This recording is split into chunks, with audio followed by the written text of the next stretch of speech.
Տիկին Մարտիրոսյան Շվեդիայի մայրաքաղաք Ստոկհոլմում տեղի ունեցել բողոքի ակցիա՝ ի աջակցություն Բաքվում պահվող հայ ռազմագերիների։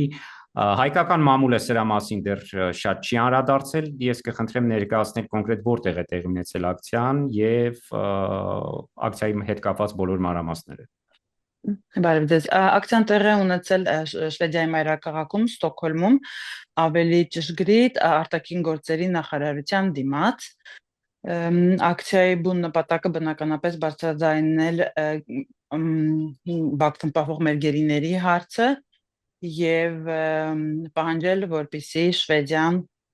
միջոցներ ձեռնարկի, որպեսզի գերիները անփորձանք վերադառնան տուն եւ մեր խոսքի մեջ կար հենց այս պահանջը, որ պահանջում ենք, որ Շվեդիան անմիջապես դադարեցնի բոլոր համագործակցությունները Ադրբեջանի եւ նրա ղեկավարի հետ մինչեւ վերջին մարտը չվերադառնա Հայաստան Բաքվից։ Ակցիան կոնկրետ որ հատվածում է եղել Ստոկհոլմի եւ որ շենքի դիմաց եք, այսպես ասած։ Արտաքին գործերի նախարարության դիմաց էր անմիջապես ակցիան եւ ընտրված էր այնպիսի ժամանակ, որ արդեն աշխատողները արտաքին գործերի նախարարության պետք է մոտ 1 ժամից վերջացնեին գնային տուն եւ հետեւաբար ավելի շատ ուշադրություն կլիներ, որն էլ եւ եղավ բավականին աշխատակիցներ դուրս գալուց արդեն տեսնում էին, որ մենք մեծ աֆիշներով, մեծ պաստառներով եւ դրոշով Հայաստանի եւ Արցախի կանգնած ենք ռազմաքաղաքական մեր էլիտայի նկարներով, գերիների եւ գրություններով, հետեւաբար բավականին մեծ հետաքրքրություն էր, մոտեցան, խոսեցին, նկարեցին, բայց այսինքն որևէ կոնկրետ հստակ արձագանք չեղավ, ուղղակի նայում էին, հետևում էին։ Իսկ ինչ էին հարցնում, որ մոտենում էին։ Հիմնականում հարցնում էին, թե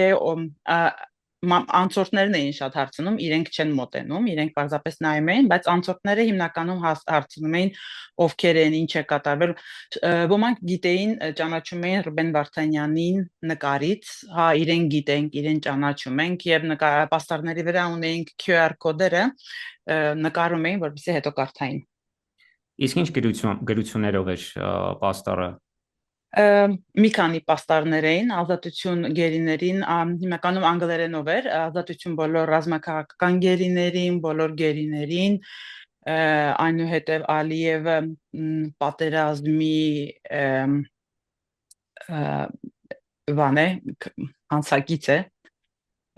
եւ դադարեցրեք համագործակցությունը Ադրբեջանի եւ Ալիևի հետ, անգլերենով bring them home, բերեք նրանց տուն, տարբեր պաստառներ էին։ Դուք ակցիայի կազմակերպիչն եք։ Նման օրինակ ակցիաները ինչ տեղ են զբաղեցնում հայ համայնքի կյանքում, առաջի դեպքներ սա։ Իրականում մեծ տեղ չեն զբաղեցնում, ցավոք սրտի, որովհետև մեծ թվով մարդիկ էլ չեն կարողանում մոտենալ տարբեր բաներից ելնելով, հիմնականում կա ինչպես բոլոր մյուս Թուրքիայի համայնքներում, այնպես էլ մեր Թուրքում ապաթիայի մի հատ ընդհանուր մթնոլորտ, կա նաև վախի մթնոլորտ, շատերը վախենում են օրինակի համար դուրս գալ, որովհետև չգիտեմ, եթե հանկարծ Երևան կամ իրենց ճանաչեն, միգուցե իրենց մուտքը Հայաստան սահմանափակվի։ Մենք նման ակցիաներ ես կոնկրետ կազմակերպել եմ նաև դեռևս բլոկադայի ժամանակ Հայաստանի դեսպանատչյան առջև, պահանջելով դեսպանատնից, որպեսզի փոխանցի իրենց իշխանությանը, որ նրանք գործեն, բայց հիմնականում կա մեծ ապաթիայի զգացում եւ կա նաեւ վախի մթնոլորտ։ Հետեւաբար մասնակցությունը շատ չէ։ Ակցիայի վերջում նամակ եք փոխանցել, հայտարարությամբ եք հանդես եկել։ Բարձրախոսով դիմել ենք, նամակներ տարբեր կազմակերպություններից մինչ այդ արդեն փոխանցված են եղել Շվեդիայի կառավարությանը, ընկերության, շվեդ-հայկական ընկերական խմբակցության միջոցով նամակներ են փոխանցվել, բայց կոնկրետ այս ակցիայի ընթացքում մենք կարդացինք մեր խոսքը։ Ձեզ ոչ մեկ չմոտեցավ, որևէ արձագանք չեղավ, այսինքն արտաքին գործերի նախարարություն։ Չէ, իրենք սովորաբար չեն մոտենում, չեն ասում։ Մենք 2016-ին, երբ որ եղավ 4-օրյա պատերազմը, այն ժամանակ օրինակ գնացինք, շատ ավելի մոտիկ հենց դրան դիմաց կանգնեցին, այդ ժամանակ էլ մեզ արձագանք չեղավ եւ դրանից հետո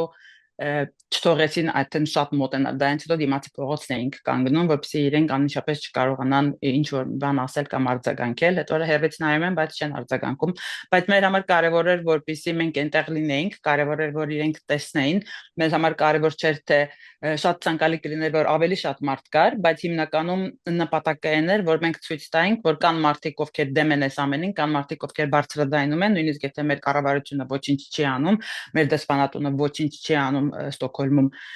այս հարցով վստահ եմ նաև որ ոչ մի ֆորումում այս հարցերը չեն բարձրացվում հետևաբար մեր համար շատ կարևոր էր որ մենք բարձրացնեինք որովհետև որ կա այնտեղ հայկական դրոշ, կա Արցախի դրոշ, կան պաստառներ գերիների ազատ արձակելու կոչերով եւ հիմնական նպատակը սա էր։ Մենք վստահ էինք եւ գիտեինք որ այսինքն հիմնական որևէ բան չենք ստանալու սրանից բացի ուշադրություն գրավելուց։ Առաջիկայում պատրաստվում եք նոր նախաձեռնություններով հանդես գալ։ Իրականում մենք անում ենք sense մի քանի հոգանոց պիկետներ հիմնականում Հայաստանի Հանրապետության դեսպանության դիմաց բայց կախված նրանից թե ինչ տեղի կունենա կարող ենք նաև հետագայում մտածում ենք նաև նորից մի քանի փոքր sense ակցիաներ անել նույնպես մեր համար կարևոր է ԱԳՆ-ի դիմաց այսինքն ուրիշ հավաքատեղերում այդքան չենք մտածում ինչքան ԱԳՆ-ի դիմաց Հայաստանի Հանրապետության արտաքին գործերի Չէ, Շվեդիայի արտաքին գործերի նախարարության դիմաց եւ Շվեդիայում Հայաստանի Հանրապետության դեսպանության դիմաց։ Այս երկու տեղերն են մեր համար կենտրոնական։